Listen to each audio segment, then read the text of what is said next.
tackling something that, well, it impacts every single one of us. Processed foods. They're kind of like the silent architects of the modern diet. They profoundly influence our internal landscape, often without us really grasping it. We've gathered a whole stack of sources, scientific reports, public health guidelines, the works to bring you the core insights. Okay, let's unpack this. Our mission is to really deep dive into how these everyday foods interact with your inner ecosystem and your gut microbiome and what that actually means for your health. Absolutely, and that mission is so important because the gut microbiome, it isn't just some abstract science thing. Our sources, they actually characterize it as a vital organ, like a second brain even. It regulates immunity. It's a metabolic powerhouse. So in this deep dive, we'll get into the scientific details, how these industrially formulated products can mess up that microbial harmony, compromise your gut lining, and ultimately how they contribute to a whole spectrum of chronic health challenges. It's really about understanding the deep impact of what we eat. Okay, so when we say processed food, it often sounds, well, just bad, doesn't it? Like it's this blanket term for anything in a package. Yeah. But our sources show it's actually more nuanced. To really get a handle on this complexity, we need a better way to think about it. And that's where this new VA classification system comes in. It's a pretty intuitive system. It categorizes foods mainly by the degree of processing the physical, biological, chemical stuff done to them after they're, harvested or collected. Exactly right. Novida helps us see the spectrum. So first up, you've got category 1, unprocessed or minimally processed foods. Think fresh fruits, vegetables, eggs, plain roasted nuts. Foods basically in their natural state or maybe just washed, cut, frozen. Their basic integrity is maintained. These are really the foundation of a healthy diet. Then there's category 2, processed culinary ingredients. Things like olive oil, salt, sugar, vinegar. They come from category 1 foods or from nature through processes like pressing or refining. You use them mainly in the kitchen for cooking. Typically no additives here.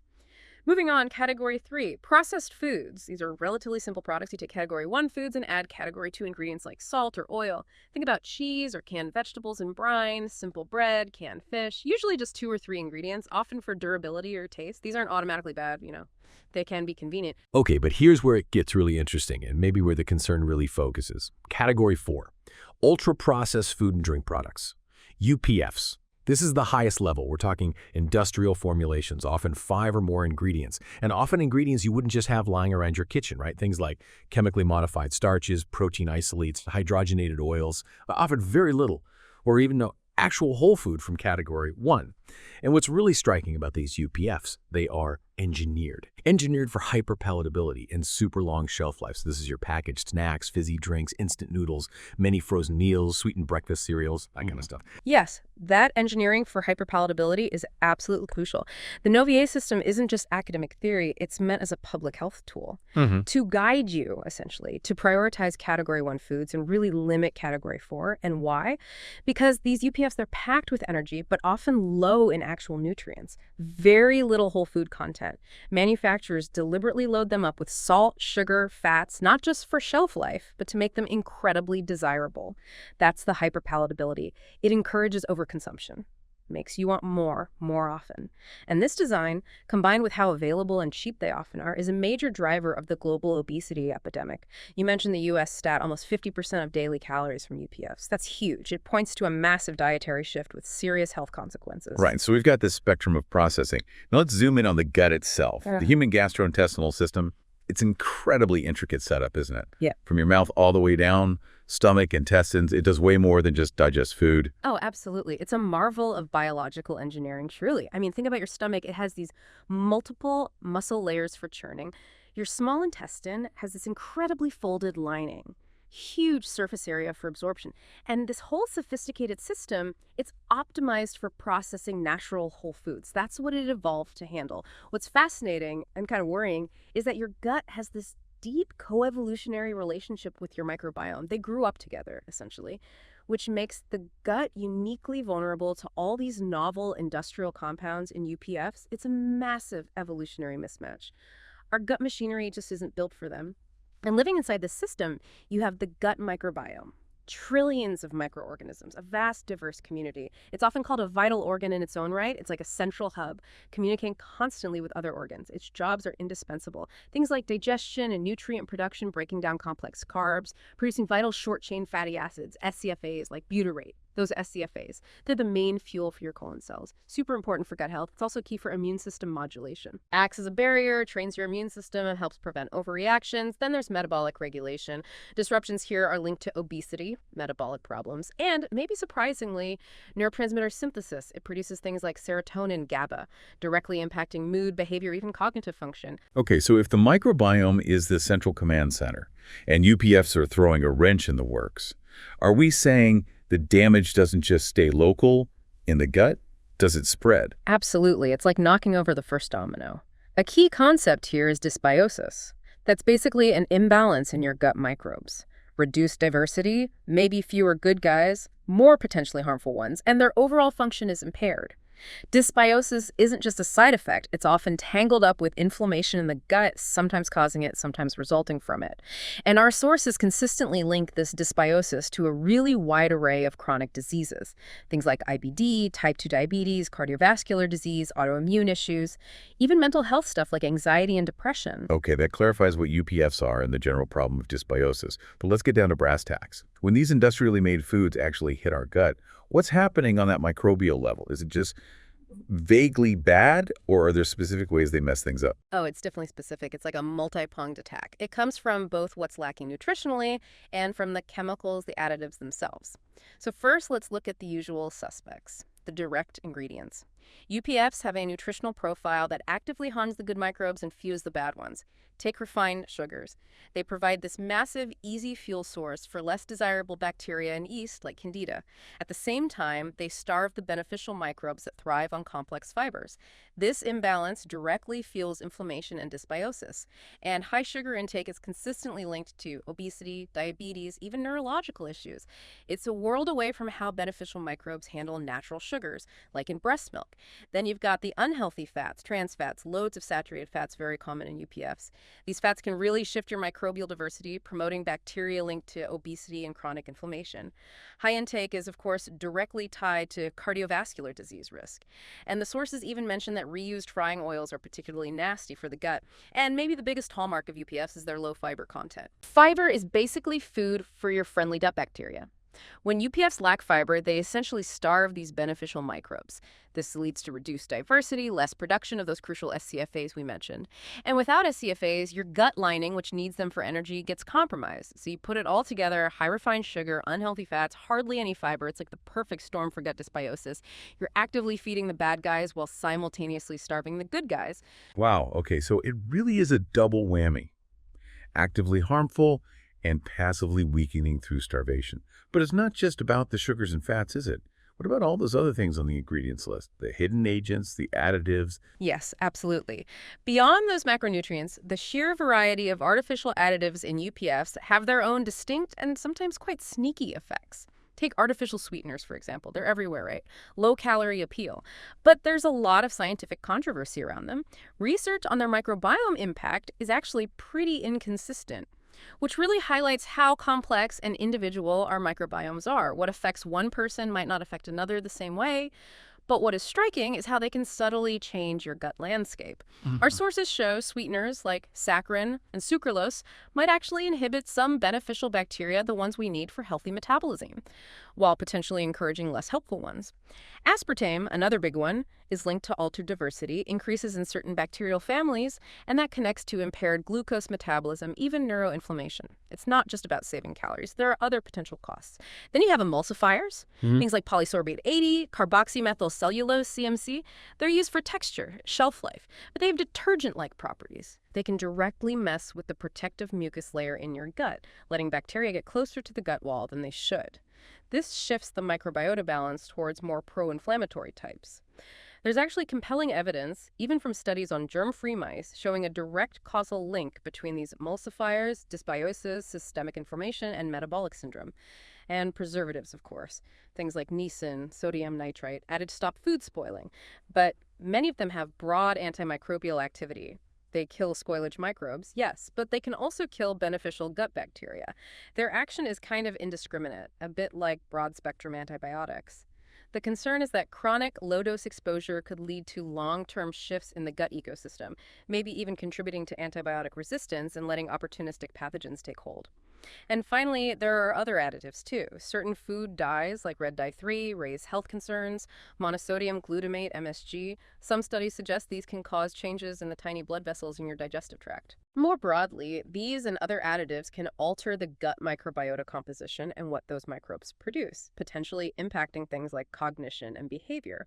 Right, so this isn't just about feeling a bit bloated or having some gut discomfort. The effects are rippling out, aren't they? Our sources keep emphasizing the gut microbiome as this central mediating factor. It's translating these chemical insults from UPFs into problems throughout the whole body. That's exactly it. The cascade starts often with increased intestinal permeability. You might have heard it called leaky gut. Think of your gut lining as a very selective gatekeeper.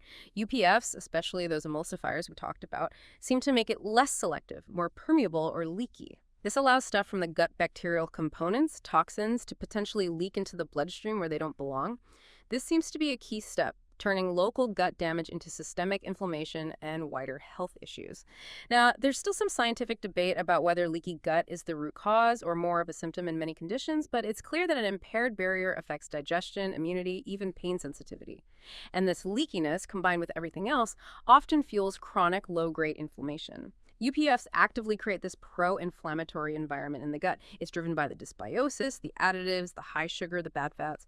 And this simmering chronic inflammation is increasingly seen as a major driver behind many chronic diseases systemically. We also definitely see altered microbial diversity and function. Eating lots of UPFs consistently leads to less variety in your gut bugs. And specific shifts happen. You get fewer beneficial bacteria, the ones making those vital SCFAs, or others like Akkermansia muciniphila, which is important for insulin levels and weight control, or Faecalibacterium prausnitzii. At the same time, you often see an increase in pro-inflammatory or potentially harmful bacteria. For instance, that higher firmicutes to bacteroidetes ratio we see linked with type 2 diabetes, that's a common shift. It fundamentally impairs what your microbiome can do for you. And these gut changes link directly to specific systemic issues. The gut-brain axis, for one. It's a two-way street of communication. UPF-driven gut changes can seriously impact this axis. We see links to anxiety, depression patients often show less microbial richness and diversity, and even neurological disorders like Parkinson's and Alzheimer's. There's even new research suggesting UPFs might rewire the brain's reward circuits, affecting how and what we eat. Artificial sweeteners might contribute to neuroinflammation too. For metabolic disorders like obesity and type 2 diabetes, the link is strong. UPF-induced microbiome changes increase the risk. High UPF intake is causally linked to higher rates of obesity, more body fat. UPFs can also negatively impact good HDL cholesterol and raise inflammation markers. In conditions like inflammatory bowel diseases, IBD, and autoimmune conditions, the gut imbalance is central. It increases that gut permeability and triggers immune activation. Patients typically show reduced diversity and fewer anti-inflammatory bacteria, even cardiovascular health. It's estimated over a third of deaths from heart disease and stroke could be linked back to UPF consumption, often via inflammation and metabolic shifts. Processed meats, for example, can encourage bacteria that produce TMAO, a compound strongly linked to heart disease. And finally, cancer risk. That chronic inflammation we keep mentioning, it's associated with a higher risk of various cancers, especially colorectal cancer. Some studies even show emulsifiers can accelerate tumor growth in animal models. That is quite a list. And it paints a comprehensive and, yeah, frankly, a bit alarming picture. But as you said, this isn't solely about individual food choices, is it? It feels like a much bigger systemic issue. How did we actually get to this point? That's a really important perspective. The dominance of processed foods today isn't accidental. It's the result of about a century of huge dietary shifts driven by industrialization. The priorities shifted towards things like shelf stability, mass production, often at the expense of nutritional quality. Go back to the early 20th century, most people ate fresh, local, unprocessed food. Then World War II was a major turning point. Technologies developed for soldiers' rations like canned meals moved into civilian life post-war, pushing convenience. This era also saw the rise of industrial ingredients like trans fats, boosting shelf life and calories, making new types of foods popular. And it's led to this strange paradox of abundance. Families might spend less of their income on food now, proportionally, but the sheer amount of available calories has exploded. This contributes to overeating and obesity, even in places that historically didn't struggle with it. And yeah, UPF consumption is deeply tangled up with socioeconomic factors, cultural factors too. Socioeconomic status, or SES, plays a huge role. Higher SES often means better access to healthier food choices, more variety. Whereas lower SES communities often face barriers. Limited money, yes, but also things like food deserts areas without good grocery stores. This forces reliance on convenience stores, fast food places where UPFs dominate. So you see higher UPF consumption in these communities. It really creates a public health equity crisis, making existing health gaps even wider. Plus, you have powerful marketing, the constant push for convenience. It makes UPFs appealing, especially for busy families or those on tight budgets. And this shift can unfortunately also push aside traditional ways of cooking and eating. Okay, so it's complex with lots of factors involved, and the deep dive is always about getting the full picture, including where the science might still be evolving or debated. So where are we with the ongoing research? Are there still controversies or open questions? Absolutely. It's crucial to acknowledge that. Science is always evolving. While a lot is becoming clearer, there are definitely areas needing more work, for instance, the Novi classification itself. While it's super useful for public health messaging, some critics argue it can be a bit too black and white. They point out it wasn't solely designed for nutrition policy and might group foods together that have different nutritional profiles despite similar processing levels. It just shows how tricky defining processed can be. Then there's the leaky gut syndrome concept. Increased gut permeability is definitely real and seen in diseases like IBD. But whether it's always the primary cause driving systemic issues or often more of a symptom resulting from underlying inflammation is still actively debated in scientific circles. And as we touched on, artificial sweeteners. The research findings on their gut impact are really inconsistent. This probably reflects the huge variability between individual microbiomes. Our gut ecosystems are so unique, responses can differ dramatically. So this all points to the clear need for more research. We're still figuring out a lot of the precise mechanisms. We urgently need studies to nail down exactly how UPFs lead to dysbiosis and then to all these different systemic illnesses. We also need to understand the long-term effects of chronic exposure to all these additives, especially starting from childhood. And looking ahead, there's huge interest in personalized nutrition tailoring dietary advice based on someone's individual microbiome, maybe using advanced gene sequencing and AI. But even with ongoing research, the evidence we already have is pretty strong. It provides a solid basis for public health action to reduce how much UPF we're exposed to. You hear calls for stricter regulations, maybe even banning the most harmful UPFs, definitely enforcing clearer, more transparent labeling. And importantly, dietary guidelines from major organizations are increasingly emphasizing whole, minimally processed foods as the core of the diet, explicitly advising against ultra-processed options. This really signals a growing understanding that we need systemic, policy-level changes to reshape the food environment itself. It can't just be about individual willpower when the environment is saturated with these products. So to wrap up the core findings from our deep dive, ultra-processed foods exert this really profound, multi-layered negative impact on your gut microbiome. Through their specific ingredients, the refined sugars, unhealthy fats, and those hidden agents like artificial sweeteners, emulsifiers, preservatives, UPFs actively disrupt your gut's delicate balance. They compromise the integrity of your intestinal barrier, and they fuel that chronic, low-grade inflammation. And this cascade of problems, starting in the gut, doesn't stay there. It ripples outwards, contributing significantly to a wide range of systemic health issues, metabolic disorders, IBD, heart problems, neurological issues via the gut-brain link, and even increased cancer risk. Yeah, it is a lot to take in. But, and this is important, despite how challenging the modern food environment is, you still have considerable power. You can shape your gut health through conscious choices. And the good news really is that your gut is remarkably resilient. It has a capacity to recover. Our sources consistently point towards actionable steps. Focus on shifting towards a diet rich in whole, minimally processed foods. That's category 1 in the NOVA system. This means eating more plants, fruits, vegetables, legumes, whole grains. They provide that essential fiber that your good gut bacteria need to thrive. Incorporating fermented foods can be beneficial too. Things like yogurt, kefir, sauerkraut, they introduce probiotics. And critically, consciously reducing those unhealthy fats and refined sugars, maybe by choosing homemade versions over packaged ones when you can, makes a big difference. Our gut, it's often overlooked, but it really is like a silent guardian of our overall health. By understanding the real impact of these processed foods, you gain the power to make choices. Choices that don't just nourish your inner ecosystem, but genuinely pave the way for a healthier, more vibrant future for yourself. So maybe just think, what's one small change you can make today to start honoring your gut?